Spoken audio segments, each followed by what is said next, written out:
Comienza el Catecismo de la Iglesia Católica.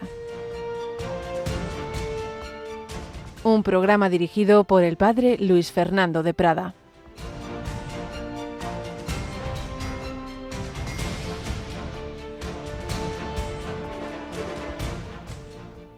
El que escucha estas palabras mías y las pone en práctica se parece a aquel hombre prudente que edificó su casa sobre roca.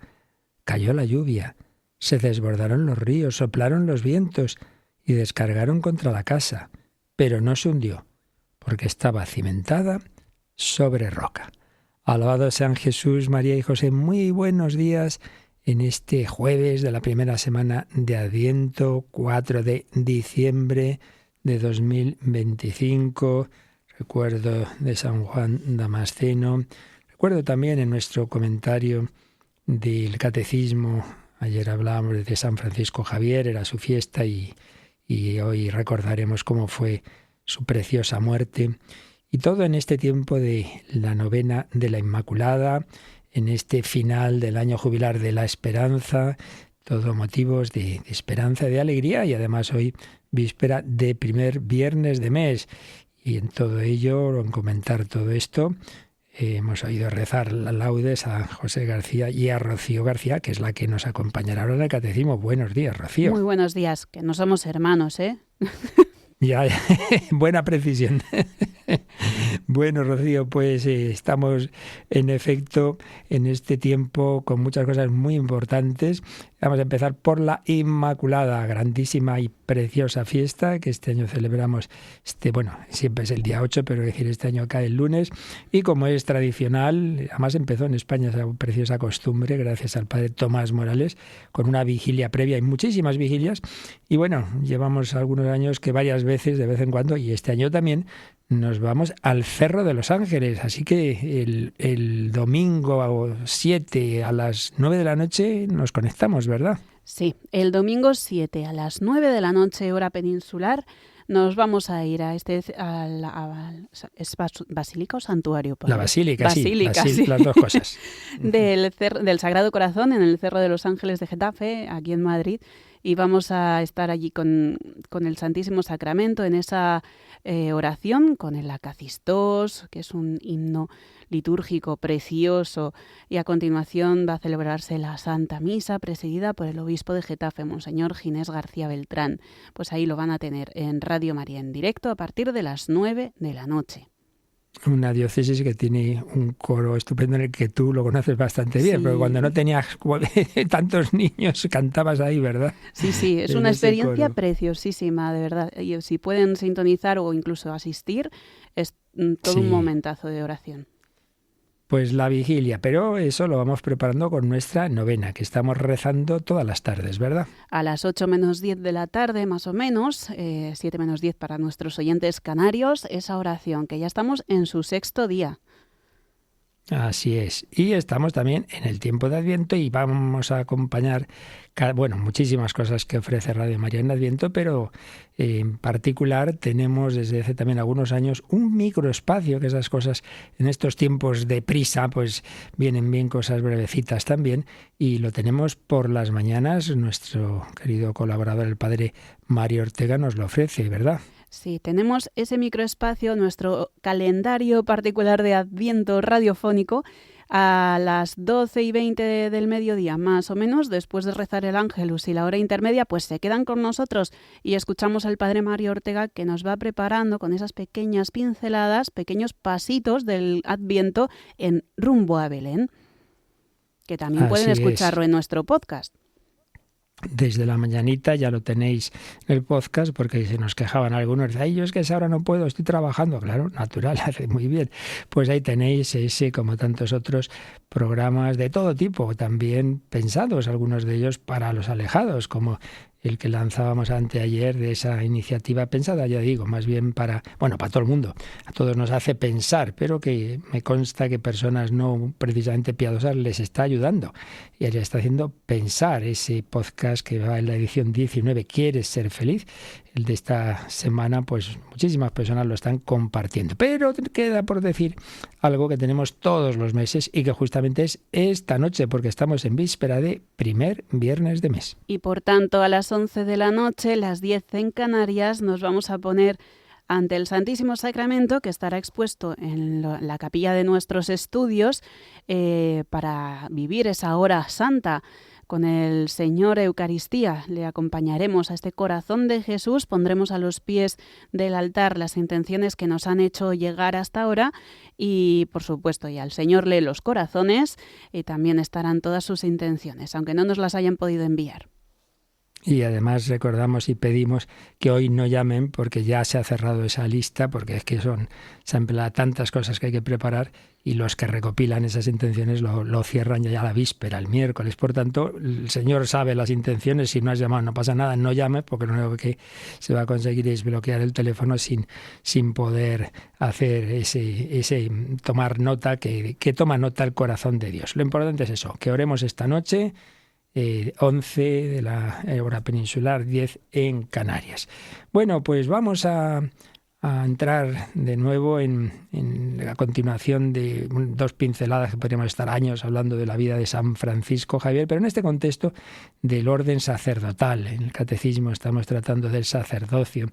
Y claro, que los sacerdotes somos hombres débiles y ya en el primer grupo hubo un traidor, Judas, y el primer papa que fue débil y cayó, sí, pero parece que eso es lo único que se cuenta, las debilidades y no la inmensa lista, tremenda de santos, de mártires, de personas que lo han dejado todo, que han puesto a Jesucristo y las almas por encima de todo. Y uno de ellos, sin ninguna duda, el gran patrono de Navarra, de los misioneros y de tantas instituciones y personas tan querido, San Francisco Javier. Vamos a contar un poquito.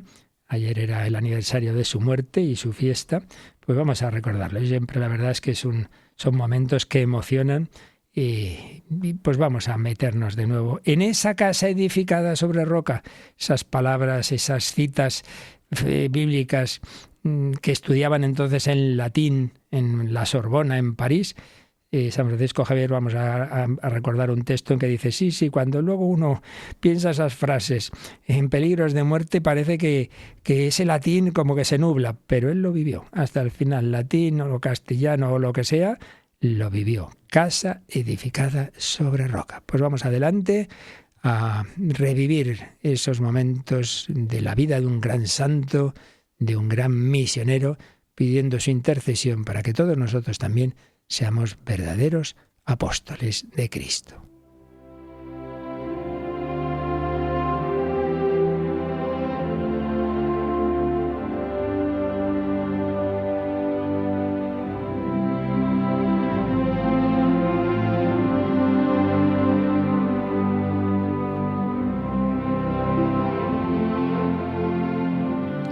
San Francisco Javier. Vamos sencillamente a recordar una de sus párrafos de una carta, cuando habla de unas islas donde decidió ir, todo el mundo le decía que no fuera, por favor, que ahí eran malísimos, que todos los que llegaban los mataban, se los comían, en fin, le asustaron un montón. Y él decía que muy bien, pero que no iba a dejar de ir. Y escribe así: determiné de ir a las islas del Moro por socorrer en las cosas espirituales a los cristianos, ofrecido a todo peligro de muerte, puesta toda mi esperanza y confianza en Dios nuestro Señor, deseando conformarme, según mis pequeñas y flacas fuerzas, con el dicho de Cristo nuestro Redentor y Señor, que dice: quien quisiere salvar su vida la perderá, mas quien perdiere su vida por amor de mí, la encontrará. Y aunque sea fácil de entender el latín, cuando el hombre viene a particularizarlo, para disponerse a determinar perder la vida por Dios para hallarla en Él, se hace tan oscuro que el latín, siendo tan claro, viene a oscurecerse. Y en tal caso, me parece que sólo aquel lo viene a entender a quien Dios nuestro Señor, por su infinita misericordia, se lo quiere declarar. Pues sí, a Él se lo declaró, y luego cuenta que fue a las islas y en vez de todo lo que le habían dicho, os cuento todo esto para que sepáis cuán abundosas islas son estas de consolaciones espirituales, porque todos estos peligros y trabajos, tomados voluntariamente por solo amor y servicio de Dios nuestro Señor, son tesoros abundosos de grandes consolaciones espirituales, en tanta manera que son islas muy dispuestas y aparejadas para un hombre en pocos años perder la vista de los ojos corporales por tantas lágrimas consolativas. Nunca me acuerdo haber tenido tantas. Así que un montón de consolaciones le dio Dios nuestro Señor por haberse jugado la vida, por haberse arriesgado e ir a esas islas en peligro de muerte. Bien, pues vamos ya al final de la vida de Javier, su última ilusión, después de haber estado en la India, de haber recorrido varias islas, de haber estado en Japón.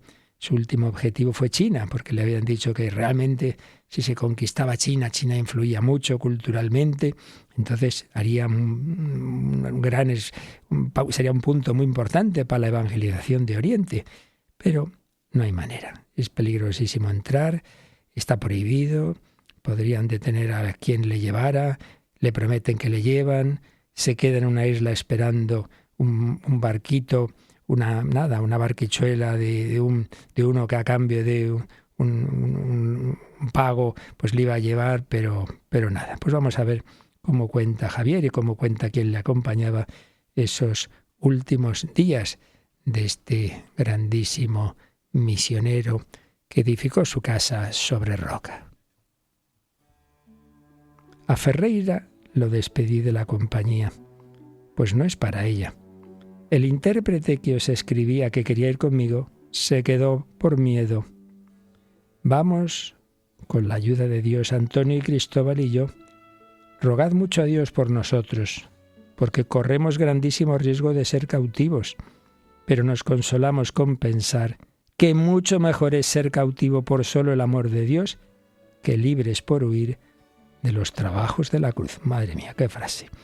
La escribía unas semanas antes de morir, el 12 de noviembre de 1552. Y en su última carta escribe: Sabed cierto una cosa y no lo dudéis, que en gran manera le pesa al demonio que los de la compañía del nombre de Jesús entren en China. Esta nueva cierta os lo hago saber desde este puerto de Sanchón. No pongáis duda, porque los impedimentos que me tiene puesto y pone cada día, nunca acabaría de escribíroslos. Pero sabed cierto una cosa, que con la ayuda, gracia y favor de Dios, confundirá al demonio, que será gloria grande de Dios. Por una cosa tan vil como soy yo, confundir una opinión grande como es el demonio. Bueno, pues estamos a mediados de noviembre, está en la isla de Sancián, esperando que llegue allí quien le había prometido un barquito para llevarle con Antonio el Chino y Cristóbal el Malabar. El resorte, mantenido por la esperanza, cede de golpe. Javier cae enfermo. Es el lunes 21 de noviembre. Un amigo le hace una sangría, pero no puede soportarla y el paciente yace exánime sobre unas esteras. El Malabar se desentiende de él, pero el Chino asiste fielmente en nombre de su pueblo sin saberlo a aquel cuyo ejemplo arrastrará a los futuros apóstoles hasta Pekín. Y estos recuerdos nos transmite Antonio el Chino. Puestos los ojos en el cielo, con un rostro y semblante muy alegre, hacía grandes coloquios en voz alta con nuestro Señor. Lo que le entendí fue repetir muchas veces: Jesu fili David, miserere mei. Jesús, hijo de David, ten compasión de mí y apiádate de mis pecados. Así estuvo hasta el lunes 28 de noviembre, que fue el 8º día de su enfermedad, en que perdió el habla y estuvo sin ella 3 días, hasta el jueves a mediodía. Al cabo de ellos tornó a hablar y a conocer, y lo más que se le oía era nombrar a la Santísima Trinidad, de quien siempre fue muy devoto, y repetir: Jesús, hijo de David, tened misericordia de mí. Oh Virgen, Madre de Dios, acordaos de mí. Con estas y semejantes palabras en la boca estuvo hasta el viernes en la noche, y un poco antes que amaneciese yendo desfalleciendo, le puse la candela en la mano y con el nombre de Jesús en la boca, dio su alma y espíritu en las manos de su Criador y Señor, con gran reposo y quietud, y quedando su cuerpo y rostro con un semblante muy apacible y con un color sonrosado, fue su alma bendita a gozar de su Creador y Señor.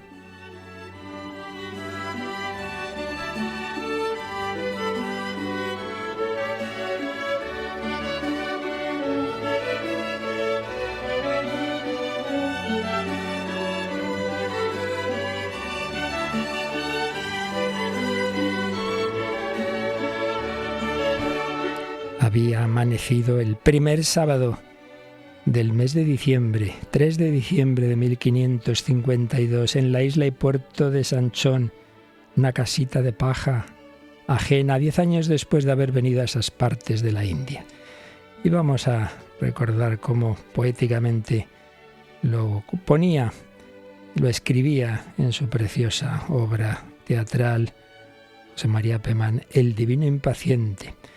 Evidentemente no es que fueran estas palabras tal cual las que dice Javier, pero sí están totalmente inspiradas en su pensamiento. Dice Javier: ahora sí que, hermano Pablo de Santa Fe, ya mi cuerpo se me niega a obedecer al alma. Veo que esta playa será de mi senda término. Morirse viendo las costas de China, que eran mi anhelo, sin entrar en ella, como Moisés murió en el desierto, con la tierra prometida, que era todo su deseo, tan cerca de sus miradas y de sus manos tan lejos. Padre, no diga estas cosas. Pablo, déjame un momento. Y ora, Javier, postrado a tus pies benditos, aquí estoy, Dios de bondades, entre estas dos soledades del mar y el cielo infinitos. Con sal en la borda, escritos fracasos de su poder, vencida de tanto hacer frente al mar y a su oleaje, ya va a rendir su viaje la barquilla de Javier. Te he confesado hasta el fin con firmeza y sin rubor. No puse nunca, Señor, la luz bajo el celemín. Me cercaron con rigor angustias y sufrimientos, pero de mis desalientos vencí, Señor, con ahínco. Me diste 5 talentos y te devuelvo otros 5. Bendice, ahora que se gasta mi luz, a Ignacio y Loyola. Cuida a mi gente española. Y si algún día mi casta reniega de ti y no basta para aplacar tu poder, en la balanza poner sus propios merecimientos, pon también los sufrimientos que por ti sufrió Javier. Morir cuando queda tanto que hacer en tu obsequio. Señor, en ti espero, sí, no me ocultes tu rostro, ya va a buscarte tu siervo. En ti, Señor, confié, no quede yo confundido eternamente.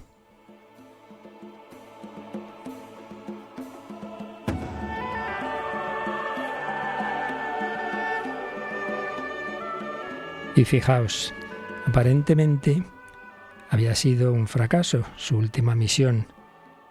Esperaba poder entrar en China. No fue así, pero fijaos lo que cuenta una de las obras clásicas sobre Javier del padre León Dufour. Francisco Javier ha muerto. Se ha encontrado con una barrera infranqueable. No ha logrado entrar en la China con la que tanto había soñado. Ha perdido su vida por el Señor, por su Señor, pero Él se la da abundantemente. Y esto escribiría el padre Polanco, secretario de San Ignacio en Roma, al enterarse de la noticia. La divina bondad ha cortado el hilo de los planes del padre Francisco. Dios se los había sugerido. Dios, sin embargo, había dispuesto que muriese antes, a imitación de Cristo, como grano de trigo sembrado en la entrada misma de la China.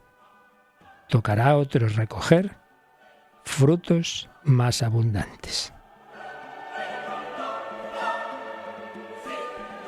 Pues es impresionante que esto que escribía el padre Polanco, sin él saberlo, estaba profetizando. Porque en ese momento, cuando escribía esto Polanco, cuando había muerto ya Javier, dice León Dufour, lo que afirma aquí Polanco, guiado por la fe, Javier lo está viendo en el cielo. Ve ya la mies que blanquea, porque allá lejos, en la vieja Europa, había ya un bebé de 2 meses, Matteo Ricci, que 30 años más tarde lograría llegar por fin a la corte misma del emperador de China. Uno es el que siembra, otro el que recoge la mies, pero siempre es el mismo Señor, el que guarda el trigo en los graneros celestiales, como es también Él solo el que actúa por medio de sus apóstoles a lo largo de los siglos. Pues una enseñanza preciosa e importantísima para lo que estamos tratando en el catecismo, para el sacerdocio, los obispos, presbíteros, para los diáconos, pero también para todos los apóstoles, seglares, religiosos. ¿Cuántas veces parece que hemos perdido el tiempo en esa catequesis, en esa misión? Tú siembra, y cuando Dios quiera, dará su fruto.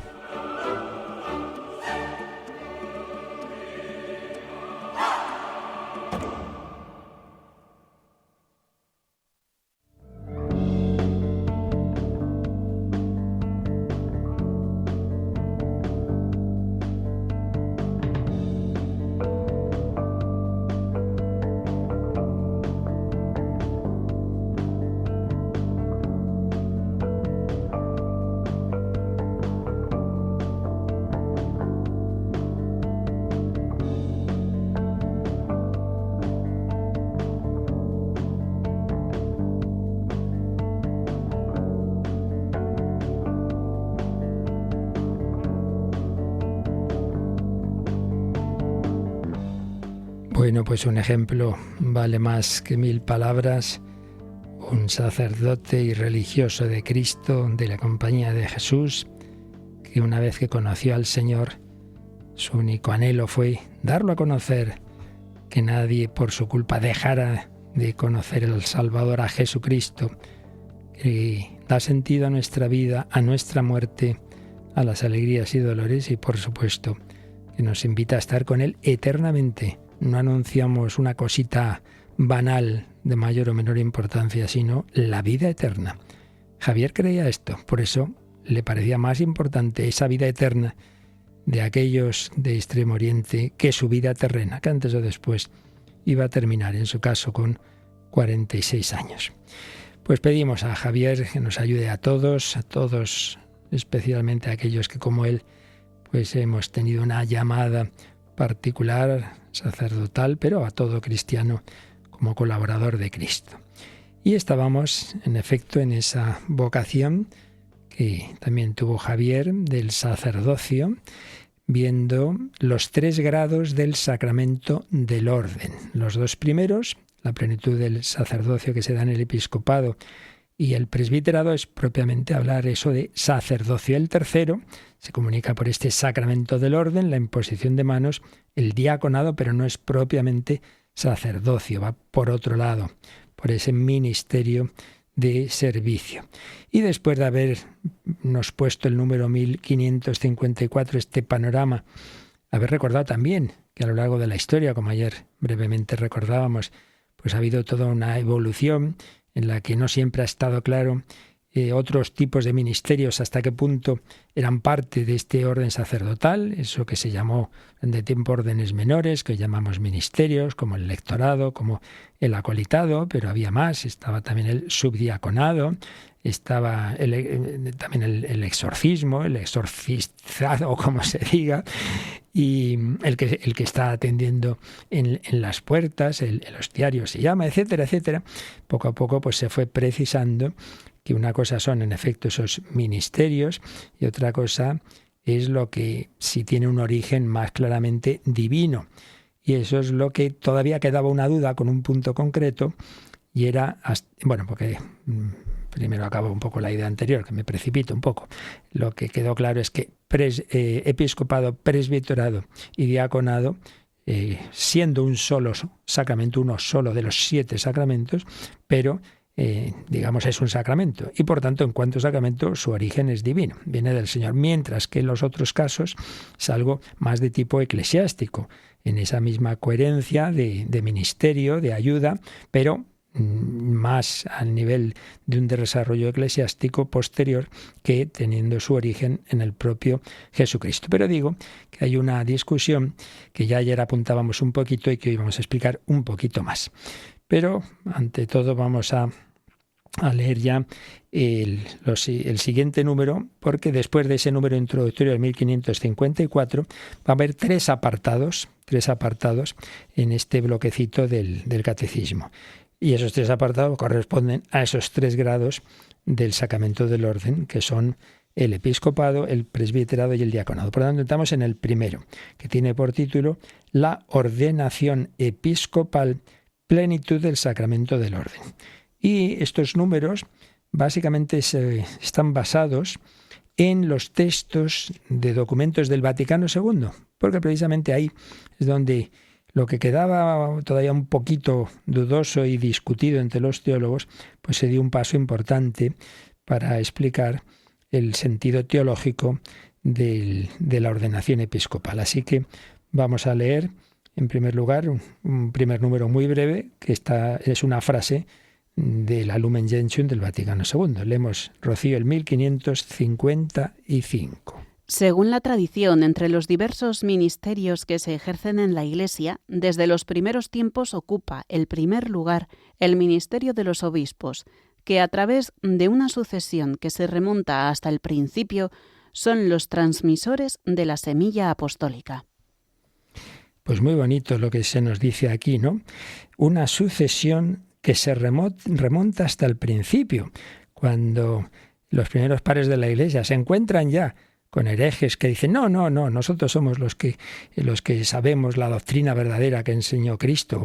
Pasa que es una cosa oculta, eran los gnósticos. Sí, gente peculiar que se cree muy lista, esto se da hoy día también, ¿no? Con sectas y con grupos de una espiritualidad misteriosa y que pasan de la Iglesia y dicen, no, lo nuestro, nosotros somos gente muy espiritual, no necesitamos los obispos y tal y cual. Decía San Ireneo, todo eso está muy bien, pero nosotros lo que hacemos es, lo que creemos es la doctrina de Jesucristo. ¿Y quién nos la ha transmitido? Los que estaban con él y sus sucesores. Aquí yo puedo enseñaros la lista de los obispos. Mira, este sí sucedió a este, y ese a San Pedro, y este a San Pablo, y este a no sé qué. Vosotros, ¿dónde están vuestras listas? A ver, ¿de dónde sale esa doctrina vuestra? Pues de vuestra cabecita, no de la tradición apostólica. Y aquí se nos recuerda esto, ¿no? Entre los diversos ministerios que existen en la Iglesia, en primer lugar está el de los obispos, que a través de una sucesión que se remonta hasta el principio, son los transmisores de la semilla apostólica. Esto es precioso. Hay una semilla, la semilla de la revelación, que a su vez es plenitud, culminación de todos los siglos de revelación de Dios, desde el origen de la historia, y cómo esa revelación de Dios oral, a través de acontecimientos y de palabras, de profetas, etcétera, por su misma inspiración fue quedando plasmado lo esencial en la Sagrada Escritura, en lo que llamamos el Antiguo Testamento, pero todo ello preparando el momento central de la historia, la encarnación de la palabra, del Verbo, ya no palabras dichas por un profeta, sino palabra hecha carne en Jesús, plenitud de la revelación de Dios. Pero a su vez, ¿cómo nos llega la enseñanza, la vida de Jesús, sus palabras, sus hechos? Pues a través de los testigos, los apóstoles, los que estaban con ellos, sus colaboradores, y todo eso nos llega por 2 cauces. En primer lugar, la propia tradición, la enseñanza, la predicación, la liturgia que se celebraba. La Iglesia empieza su vida, su existencia, antes de empezar a escribir. Jesús no dice, id y escribir libros. Luego se hizo, pero no. Id y predicad, id y bautizad, id y perdonad. La Iglesia comienza su acción transmitiendo lo que ha recibido de su Señor. Y luego, pues el propio Espíritu Santo, que les empuja desde Pentecostés, ayuda, inspira asiste para que lo principal, sin duda, de toda esa predicación se vaya poniendo por escrito en lo que llamamos el Nuevo Testamento. Pero es una semilla que va creciendo en la reflexión de la Iglesia, en la oración, en la meditación teológica. Y cuando surgen dudas y conflictos, pues se reúnen los apóstoles, se reúnen los obispos, se reúnen bajo Pedro, bajo el sucesor de Pedro, el Papa, y entonces se precisan esas cosas, lo que era esa semilla. Pues muchas veces que se va viviendo, pero no hay esa certeza muchas veces de los límites concretos de una doctrina, pues cuando hace falta se precisa. Y eso es lo que va ocurriendo en el magisterio de la Iglesia, en los concilios, como el primer grandísimo concilio ecuménico de Nicea, al año 325, y bueno, todos los demás. Y en este caso, ya vimos ayer que fue importante el concilio de Trento, frente a la deformación de muchos sacramentos, también este del orden, que se dio en la ruptura luterana y protestante. Pero quedaba esa duda de hasta qué punto la ordenación episcopal, ¿qué añade a la ordenación sacerdotal? Porque estaba bastante extendida la teoría de que en realidad lo esencial es la ordenación sacerdotal, que ya te permite consagrar pan y vino en la Sagrada Eucaristía, absolver los pecados, y que lo otro, bueno, pues en el fondo no era nada más que dar una jurisdicción mayor, la autoridad superior, pero no como que sacramentalmente añadir algo, era una teoría. Otros decían, hombre, sí, claro que hay algo más. Bueno, pues esto es lo que en el Vaticano II pues se va a enseñar, que no es puramente la ordenación episcopal, no es puramente un dar una mayor autoridad, un poner en el número uno de la jerarquía, sino más. Por eso el Vaticano II, en la Lumen Gentium, dice esto: enseña este Santo Sínodo que en la consagración episcopal se confiere la plenitud del sacramento del orden, llamada en la práctica litúrgica de la Iglesia y en la enseñanza de los santos padres, sumo sacerdocio, cumbre del ministerio sagrado. Por tanto, el sacerdocio en plenitud se da en el episcopado. No es simplemente que tenga más autoridad, no, es que es el, digamos, el modelo 1.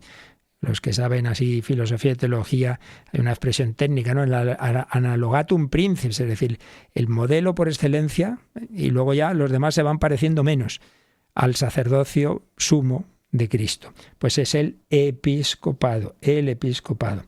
Entonces aquí el Concilio Vaticano II, sobre ese debate que había, si la ordenación episcopal tiene valor sacramental o simplemente es dar más jurisdicción, dice claramente que sí, que tiene valor sacramental. Confiere la plenitud del sacramento del orden, No simplemente es un grado más, sino que confiere la plenitud de ese sacramento. Y luego veremos en otros números que se nos va a decir que esa consagración episcopal transmite el oficio de santificar, eso siempre es lo principal, ¿no?, con los sacramentos, pero también los oficios de enseñar y de regir. Como recordábamos, Cristo engloba en sí lo que hacían los sacerdotes, los profetas y los reyes. El episcopado, pues, es un sacramento, no solo por esas funciones que comporta, sino por la manera en que se confiere, con esa imposición de manos y con unas oraciones y unas palabras distintas a las que se dicen en la ordenación de los presbíteros. Así pues, en primer lugar, el ministerio de los obispos, sucesores de los apóstoles, transmisores de la doctrina apostólica. Esto es, pues, muy importante tener esto claro. Y el catecismo, como en muchas ocasiones, nos sugiere que repasemos un número, Rocío, el 861, que es, claro, de la primera parte del catecismo, cuando estuvimos viendo el credo y en concreto estuvimos viendo la parte de la Iglesia, el Espíritu Santo, pues que guía a la Iglesia. Y ahí hablábamos, creo, en la Iglesia una santa, católica y apostólica. Bueno, pues ahí estaba este número que vamos a releer ahora, el 861. Para que continuase, después de su muerte, la misión a ellos confiada, los apóstoles se encargaron mediante una especie de testamento a sus colaboradores más inmediatos que terminaran y consolidaran la obra que ellos empezaron. les encomendaron que cuidaran de todo el rebaño en el que el Espíritu Santo les había puesto para ser los pastores de la Iglesia de Dios. Nombraron, por tanto, de esta manera a algunos varones y luego dispusieron que después de su muerte otros hombres probados les sucedieran en el ministerio. Así pues, de nuevo vemos aquí que los obispos son sucesores de los apóstoles. Claro, si Jesús se había dicho, id al mundo entero, hasta el fin de los tiempos, yo estaré con vosotros. Obviamente, pues eso no iban a hacerlo en 3 días. Entonces, esas tareas, esa misión que Jesucristo encarga a los apóstoles, está implícito que iban a necesitar, y además ya podemos suponer que en esos 40 días de Jesús apareciéndose a los apóstoles resucitado, pues hablarían de muchas de estas cosas del futuro. Y entonces entraría ahí también esto que es de sentido común, que necesitarían sucesores. Ellos ya ven que va pasando el tiempo, que empiezan a morir, que pronto ya cae el primero, nuestro querido Santiago apóstol, después del primer diácono, San Esteban, y bueno, pues aquí son necesarios sucesores. Por eso, para que continuase después de su muerte esa misión confiada a los apóstoles, ellos se encargaron a sus colaboradores más inmediatos que terminaran y consolidaran esa obra que ellos empezaron, y les encomendaron que cuidaran de ese rebaño donde Dios les había puesto de pastores. Entonces, pues al principio como unos colaboradores y luego pues quedan ya como sucesores en su ministerio. Bien, si miramos un poquito cómo aparece en el Nuevo Testamento y en la historia de la Iglesia, pues vuelvo a lo de antes, ¿no? Al principio muchas veces las palabras pues son amplias, no sabemos muy bien exactamente a qué se refieren, esa semilla cada vez se va perfilando más. Está la semilla desde el primer momento, en el sentido de que vamos a encontrar enseguida, hay que ver las cartas de los apóstoles o los hechos de los apóstoles, pues esa figura. Aparece en algunos casos como el presidente, una palabra griega, como presidentes, por ejemplo, en comunidades fundadas por San Pablo como los tesalonicenses, pero aparece también los ancianos, presbiteroi, que no parece claro si se refieren a obispos, lo que llamamos hoy obispos o presbíteros. Aparece la palabra episcopos, que significa como vigilantes, pero también en los Hechos de los Apóstoles 20, 17 a 30, se habla de un ministerio pastoral. Y ahí ya no es un colegio de presbíteros con un presidente, sino una persona concreta. Y donde aparece clarísimo, ya lo hemos dicho otros días, es en cartas del gran mártir y obispo de Antioquía, San Ignacio de Antioquía, y también en Policarpo. En toda esa época posterior aparece muy claro que en todas las comunidades hay una persona individual, el obispo, el episcopos, al que está sometido el colegio de los presbíteros y luego los diáconos, y que es el símbolo de la unidad de la Iglesia en esa comunidad particular. Y ese obispo prosigue la misión dada por Jesucristo a los apóstoles y a sus sucesores. Es él quien asegura los sacramentos y la verdad de la doctrina. Y esto, como os decía antes, parece claro cuando surgen ya esos gnósticos que se creen muy listos y que disputan contra el obispo, y entonces dicen los santos padres, pero vamos a ver más despacio, que aquí quien garantiza el origen apostólico de esta doctrina es el obispo. Entonces hay una relación entre tradición y apostolicidad de la Iglesia y de su doctrina. La sucesión de los obispos y la tradición de la Iglesia están mutuamente relacionadas entre sí. Pero quedó, como os decía antes, a lo largo de siglos, un poquito esa duda de también la relación entre el obispo y los presbíteros. Y señalaba en su tratado que escribió junto a Joseph Ratzinger, John Auer, que de dos lados, aparentemente contrarios, aparente y realmente contrarios, pero en ambos casos erróneos, se vio amenazada la idea del ministerio episcopal como ministerio de sucesión apostólica, por dos lados. Por un lado, por aquellos que ponían, lo que antes os he comentado, a los presbíteros como al mismo nivel de los obispos. Esta fue una opinión bastante extendida y que fue seguida por gente sensata y buena, pero que no tenían todavía la suficiente luz para distinguir y para ver esa superioridad sacramental del obispo sobre el presbítero, porque se fijaban sobre todo en que lo más importante del sacerdocio, que es la Santa Eucaristía, pues eso lo pueden hacer igual el obispo que el presbítero. Entonces dice, bueno, ¿y qué le ha añadido el obispo? Hombre, pues el tener el poder de confirmar, el poder de ordenar sacerdotes, pero como que había casos en que lo de confirmar ciertamente se podía delegar, y hay algunos casos por ahí difíciles de entender históricamente, ya si podemos diremos algo, que parece, estas cosas, claro, se pierden en la historia, no es tan fácil, ¿no?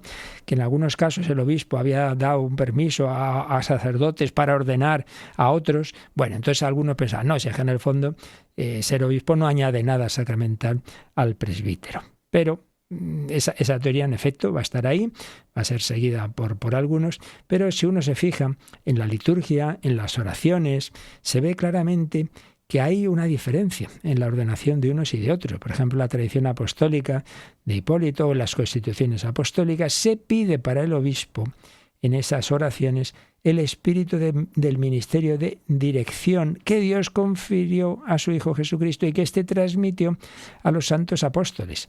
Los obispos aparecen entre los príncipes y sacerdotes. Pero ahí quedó esa otra teoría que seguían algunas personas importantes, como Pedro Lombardo, como Alejandro de Ales. Entonces decían, no, como puede consagrar la Eucaristía, pues no se veía claramente la diferencia entre la consagración episcopal y la presbiteral. Entonces se veía no claramente como un sacramento, sino como un sacramental. Este es uno de los peligros, equiparar el obispo y el presbítero. Pero por el otro lado, hay un segundo peligro, venía de que como la cabeza de los obispos es el Papa, pues también ha estado a veces un poco la teoría, poco menos de que los obispos son simplemente delegados del Papa. Es decir, que hay una preeminencia tal del poder del Papa, que el obispo, en vez de ser representante de Cristo, vicario de Cristo, es vicario del Papa. No, esa teoría fue rechazada, por ejemplo, por Pío IX, por el Papa Pío IX, que dice, hombre, no, aquí esto viene de la consagración episcopal. Pues bien, estas dos teorías que todavía, esta segunda mucho menos, la primera tuvo más extensión, pues ya cuando se llega al Vaticano II había ya más reflexión teológica, más madurez para estudiarla a fondo, y quedó claramente, como ya hemos dicho, que el episcopado es el grado supremo del sacerdocio, es un sacramento y confiere algo sacramental superior, no simplemente una mayor autoridad, una mayor jerarquía, una mayor jurisdicción, sino que hay aquí algo de tipo sacramental. Por eso Vaticano II vuelve a lo que ya decía Hipólito, las constituciones apostólicas, y enseña que Jesucristo, pastor eterno, edificó a la Iglesia enviando a sus apóstoles como él mismo había sido enviado por el Padre, y que hizo que los sucesores de estos, de los apóstoles, los obispos, fuesen los pastores de su Iglesia hasta la consumación de los siglos. Por tanto, los obispos son los portadores auténticos de la tradición, como ya ve San Ireneo, y garantes de la sucesión en el ministerio. Son los sucesores de los apóstoles y, en cuanto tales, pastores del pueblo de Dios y servidores de Jesucristo. Por eso, este Santo Sínodo, antes lo hemos leído, enseña que con la consagración episcopal se confiere la plenitud del sacramento del orden, que por eso se llama en la liturgia de la Iglesia y en el testimonio de los santos padres, supremo sacerdocio, cumbre del ministerio sagrado. Y esa consagración episcopal, junto con ese oficio de santificar, confiere también el oficio de enseñar y regir. Por tanto, la consagración episcopal es la plenitud del sacramento del orden. Sacramento del orden en su grado supremo es esto, es la consagración episcopal. Y luego ya un segundo grado de participación de sacerdocio de Cristo menor es la del presbiterado. Y luego ya está el diaconado, que se confiere por sacramento del orden, pero no es propiamente sacerdocio, y todo lo que en la historia ha habido de órdenes menores o ministerios, pues son eso, ministerios, participaciones, ayudas, pero ya es algo distinto de un sacramento que, como todo sacramento, pues en la doctrina de la Iglesia se refiere a Jesucristo, no es simplemente una institución de la Iglesia. Y vamos a leer ya también, Rocío, porque prácticamente su contenido ya casi lo hemos dicho, pero vamos a ver qué nos dice el siguiente número, el 1556, que también es una cita, sin más, de la Lumen Gentium del número 21 de esta Constitución del Vaticano II, 1556. Para realizar estas funciones tan sublimes, los apóstoles se vieron enriquecidos por Cristo con la venida especial del Espíritu Santo que descendió sobre ellos. Ellos mismos comunicaron a sus colaboradores, mediante la imposición de las manos, el don espiritual que se ha transmitido hasta nosotros en la consagración de los obispos. Bien, si estamos diciendo, pues eso tan grande que comunica la consagración episcopal, y dice, y esto es algo muy divino. Pues claro que es algo muy divino. Y por eso, claro, solo esto empieza a funcionar, entre comillas, a partir de Pentecostés. Jesús ya se lo dijo. No os puedo deciros yo todo ahora, ya llegará, vosotros esperad la venida del Espíritu Santo, seréis mis testigos.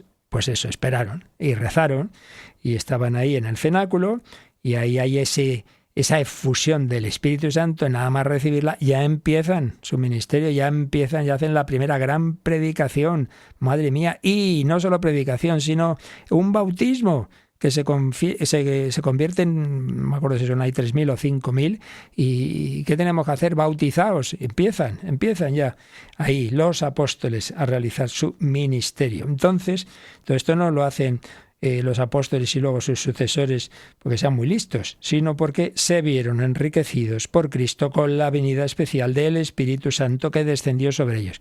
Ah, sí, pero eso fueron solo los apóstoles. Ellos mismos comunicaron a sus colaboradores, y luego ya serán también sucesores, ese don espiritual que se ha transmitido hasta nosotros en la consagración de los obispos. ¿Cómo lo comunicaron? Con ese gesto de la imposición de las manos.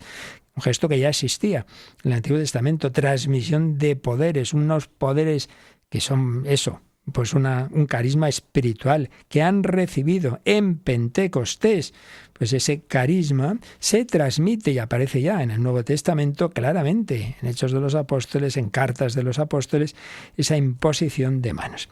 Y nos sugiere el Catecismo también que repasemos el número siguiente al que antes hemos repasado. Antes veíamos el 861, pues vamos a terminar leyendo el 862, que remata esta idea de los obispos como sucesores de los apóstoles. Vamos con él. Así como permanece el ministerio confiado personalmente por el Señor a Pedro, ministerio que debía ser transmitido a sus sucesores, de la misma manera permanece el ministerio de los apóstoles de apacentar la Iglesia, que debe ser ejercido perennemente por el orden sagrado de los obispos. Por eso la Iglesia enseña que por institución divina los obispos han sucedido a los apóstoles como pastores de la Iglesia. El que los escucha, escucha a Cristo. El que en cambio los desprecia, desprecia a Cristo y al que lo envió. Bueno, yo creo en Dios, pero no en la Iglesia. Pues hijo, si crees en Jesucristo, Jesucristo ha dicho, el que me escucha a mí, escucha al Padre. El que os escucha a vosotros, me escucha a mí. Entonces, es el propio Señor, el apóstol del Padre, quien escucha a Cristo está obedeciendo al Padre, y Cristo envía a los apóstoles, quien escucha a los apóstoles se escucha a Cristo. Y los apóstoles tienen esos sucesores, porque el Señor ha encomendado a uno no una tarea para 30 años, sino hasta el fin de los tiempos, hasta que Él vuelva. Entonces este número, que está tomado de la Lumen Gentium 20, nos recuerda eso, que esa sucesión apostólica son los obispos los que suceden a los apóstoles. Y el obispo sucesor de Pedro, pues el que llamamos el Papa, pues a su vez recibe ese carisma particular, esa preeminencia. Ahí sí que hay no es, digamos, un sacramento, la consagración del Papa, no es un sacramento distinto al es el episcopado, pero el episcopado del sucesor de Pedro en Roma. Y eso le da esa autoridad de estar en la cabeza de ese colegio apostólico, colegio episcopal, del que ya hablaremos el próximo día. Bueno, pues se nos ha acabado el tiempo, pero nos queda unos minutitos para agradecer todo esto, para agradecer que el Señor, que es el Señor, el que no nos abandona, el que prolonga su actuación, no solo porque interiormente, por supuesto, siempre lo principal, esa luz interior del Espíritu Santo y tu diálogo personal con Cristo, sí, pero ahí puede uno montarse su película, como los gnósticos. Por eso necesitamos también ese pastoreo externo a través de los sucesores de los apóstoles, que garantizan esa doctrina recibida de él en esa sucesión apostólica y esos dones, esa validez de los sacramentos. Porque ese don del Espíritu Santo de Pentecostés, pues eso se va transmitiendo de generación en generación por la sucesión apostólica. Quien a vosotros escucha, a mí me escucha. Agradecemos a Jesús, el buen pastor, que no nos abandona de ninguna de las maneras, y tantos obispos y sacerdotes santos. Hoy hemos recordado ese final heroico de la vida de San Francisco Javier, pero como él, cuántos santos pastores. Damos gracias al buen pastor por todo ello y pues recemos y encomendemos a todos, los pastores, al Papa, los obispos, presbíteros, todos los que estamos llamados a colaborar con el buen pastor. Tenemos estos últimos minutitos de oración y también, si queréis, de vuestras consultas. Están escuchando el Catecismo de la Iglesia Católica. Participa en el programa con tus preguntas y dudas. Llama al 91005-9419. 91005-9419. Puedes escribir un mail a catecismo@radiomaria.es o escribirnos un mensaje al teléfono de WhatsApp 668 594 383. 668 594 383.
Si algo nos atrajo, nos ha fascinado su propuesta y aquí estamos asombrados. Él nos apasiona y queremos anunciarlo a todos nuestros pueblos, a todos los hermanos. Caminemos con Jesús para dar vida a los pueblos. Somos sus discípulos y Él nos hace misioneros para que todos los pueblos tengan vida en Él. Tengan vida en Él. Tengan vida en Él.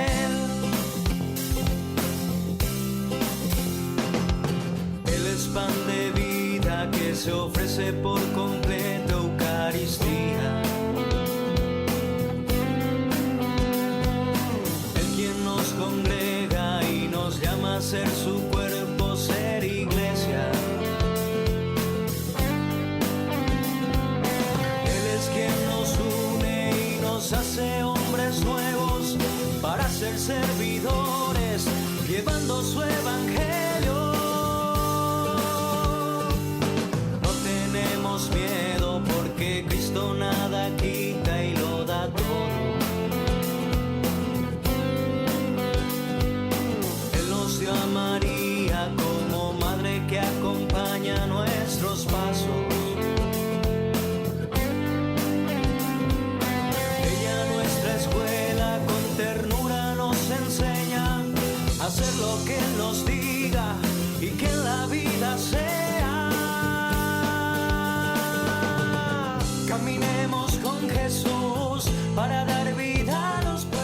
Caminemos con Jesús, extendamos su palabra. Sí, los pastores, sucesores de los apóstoles, van guiando al pueblo, pero todos tenemos que colaborar también en Radio María. Hace unos días enviaba a nuestros compañeros de voluntariado la felicitación por el cumpleaños a uno de nuestros oyentes, José Francisco Rivera, y nos respondía a su hijo: soy su hijo, os comunico que mi padre falleció el 24 de noviembre y hasta el último día siempre estaba escuchando Radio María. Rezad por él. Gracias y un fuerte abrazo por la labor que hacéis. Pues tú también, querido oyente, colaboras a esta labor con tu oración, con tus sacrificios, hablando de Radio María a otros. Es un apostolado muy sencillo. Oye, ¿no has oído Radio María? Prueba, hombre, pruébala, escúchala unos días. Y cuánto bien hace. Incluso cada vez tenemos más testimonios de estos, de personas que mueren acompañadas de esa voz del buen pastor a través de Radio María. Me consta incluso de religiosos, religiosas, de obispos que han amanecido muertos con la radio al lado. Pues sí, esa voz del buen pastor que se transmite también a través de esta radio, que recibe cada vez más impulso de obispos del mundo entero. No sabéis la de peticiones que hay en países de otros continentes. Particularmente estamos mirando cada vez más hacia Asia, donde miraba Francisco Javier y donde todavía menos ha llegado el Evangelio. Pues también allí va entrando poquito a poquito. En la India, en China es complicadísimo, pero hay una emisión vía satélite desde Roma en chino, en dos de las lenguas chinas, madre mía. Pues ahí estamos y pedimos también vuestra ayuda, vuestra oración para todo ello. Pues pedimos la intercesión de los santos pastores. Hemos recordado esa muerte preciosa de San Francisco Javier, de él y de todos los santos que intercedan por nosotros. La bendición de Dios Todopoderoso, Padre, Hijo y Espíritu Santo, descienda sobre vosotros. Yo recuerdo que esta noche, hora santa, a las 11:10 en Canarias. Alabado sea Jesucristo.